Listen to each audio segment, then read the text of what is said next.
Hello, जय हिंद मेरे प्यारे दोस्तों। स्वागत है आप सभी का अपने चैनल टास्क एजुकेशन में। दोस्तों, आज की वीडियो में हम सीटेट के लिए ओल्ड टैग वर्ड देखने वाले हैं। इससे पहले मैंने हिंदी के ओल्ड टैग वर्ड और इसी तरह से सीडीपी के ओल्ड टैग वर्ड इन दोनों वीडियो को ऑलरेडी बना दिया है। यदि आपने वो दोनों वीडियो नहीं देखी हैं तो मैं उनका लिंक डिस्क्रिप्शन में दे दूंगा या कमेंट में पिन कर दूंगा या फिर वीडियो के लास्ट में मैं उनका थंबनेल लगा दूंगा। आप वो वीडियो दोनों आसानी से क्लिक करके देख सकते हैं।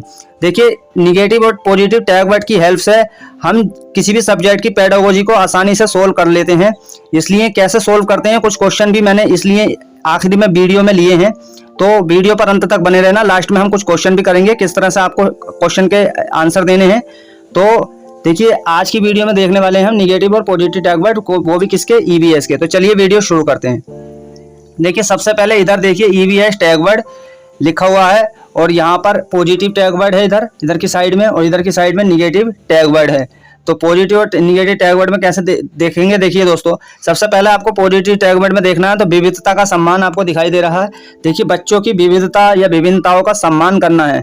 बच्चे हर वर्ग के बच्चे जो है हमारी कक्षा में सम्मिलित होते हैं, तो हमारे जो कक्षा में विविधता का हमें सम्मान करना होगा। एक टीचर की जो रिस्पॉन्सिबिलिटी बनती है वो विविधताओं का सम्मान करने की बनती है। तो विविधताओं का सम्मान करना है, यानी कि आपको विविधताओं को नजरअंदाज नहीं करना है, विविधताओं का सम्मान करना है। तो ये पॉजिटिव वे में लेना है। उसी तरीके से आप यहाँ देखिए शब्दावली को याद कराना। बच्चे को किसी भी शब्दावली को याद नहीं कराना है, ना ही व्याख्यान देना है, ना ही भाषण देना है, या कंठस्थीकरण, स्मरण रटना, ये तो आपके निगेटिव ही होते हैं। चाहे सीडीपी में देखो या फिर आपको आपके हिंदी में देखो, किसी भी की सब्जेक्ट की पेडागोजी में देखो, तो ये व्याख्यान करना, भाषण देना, स्मरण करना, रटना, कंठस्थीकरण, ये निगेटिव होता है।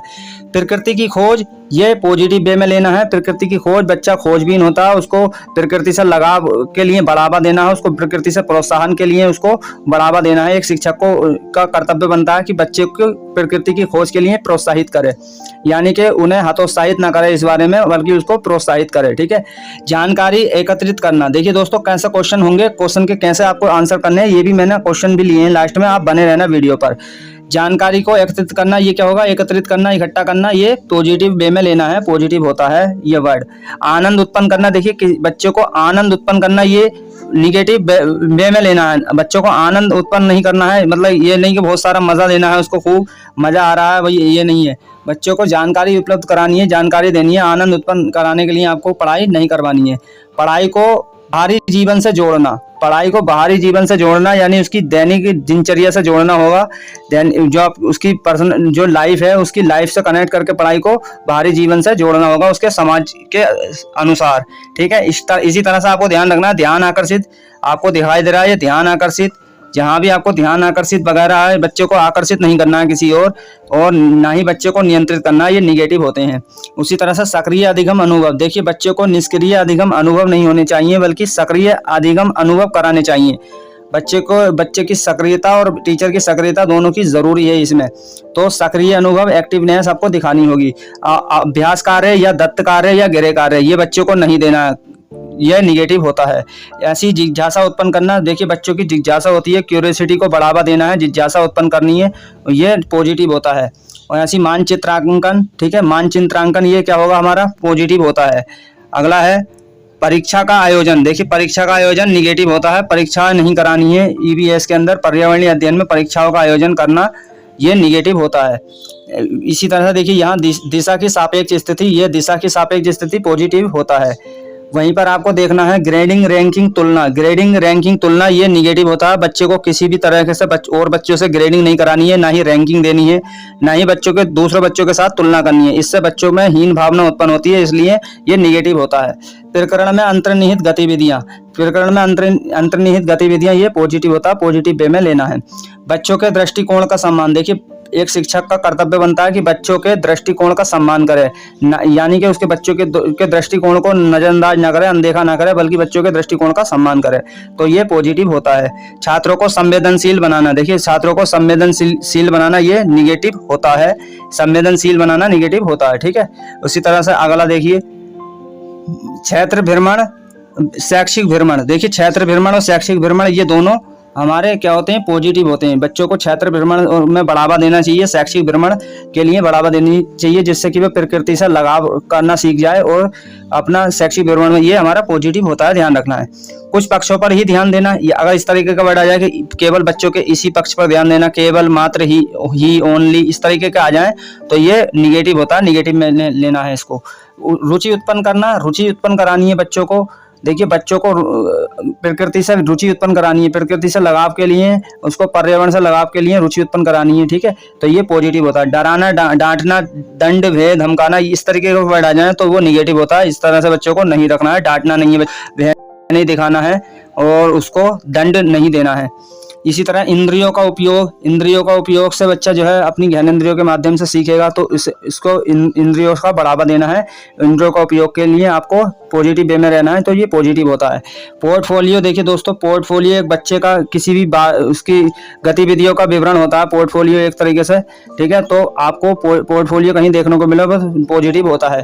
देखिए बच्चों को बाल केंद्रित मानकर शिक्षा देनी है, यानी कि आपको बच्चा ही जिसमें सब कुछ हो, बच्चे को ही सब कुछ मानना है, तो इस तरीके से बच्चा बाल केंद्रित है, तो बाल केंद्रित शिक्षा को बढ़ावा देना है इसमें ईवीएस के अंदर। बाधा, जटिलता कहीं देखने को मिले, निगेटिव होता है। मानक या मानकीकृत देखते ही मिल जाए आपको कहीं तो कांटा लगाना दे देख के ही।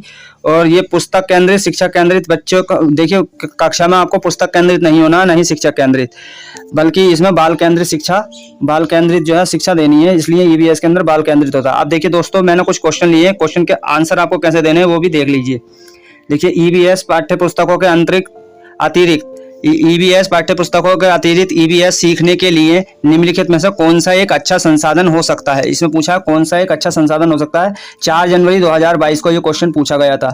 तो क्या है, क्षेत्र भ्रमण, रेडियो, विकिपीडिया, विश्वकोश। देखिए कौन सा अच्छा संसाधन पूछा है, तो अच्छा संसाधन हमने पॉजिटिव वे में क्या पढ़ा था अभी, क्षेत्र भ्रमण, शैक्षिक भ्रमण पढ़ा था, तो ऑप्शन नंबर ए इसका सही आंसर होगा।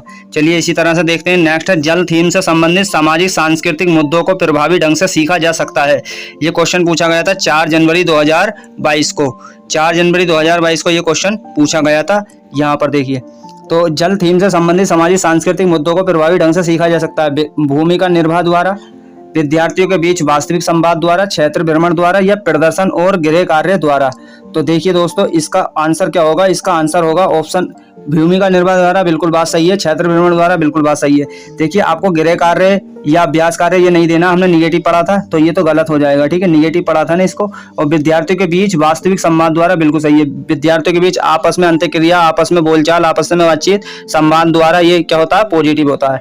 तो ए, बी और सी ये तीनों सही है, ये निगेटिव है, ये चौथा डी ऑप्शन, तो ये गलत हो जाएगा। तो इसका आंसर ए, बी और सी हो जाए। तो ए, बी और सी किस विकल्प में, ऑप्शन नंबर ए में है, तो ऑप्शन नंबर 1 सही हो जाएगा।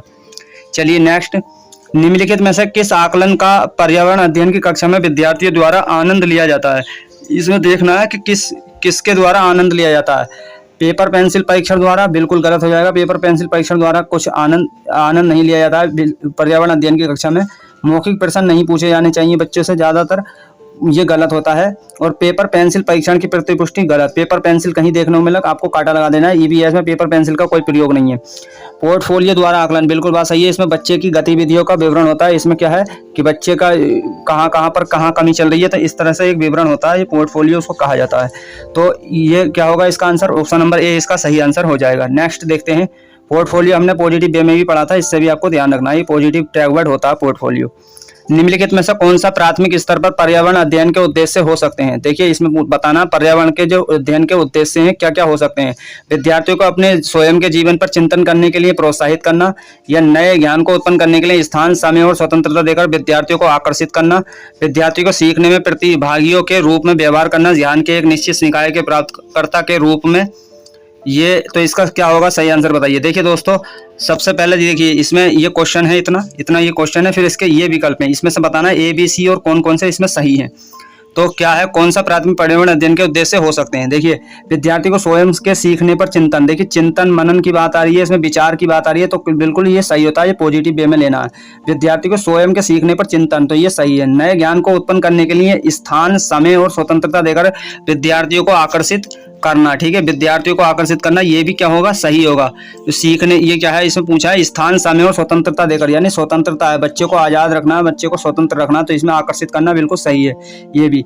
और विद्यार्थी को सीखने में प्रतिभागियों के रूप में व्यवहार करना, ज्ञान के एक निश्चित निकाय के प्राप्तकर्ता के रूप में नहीं, बिल्कुल बात सही है।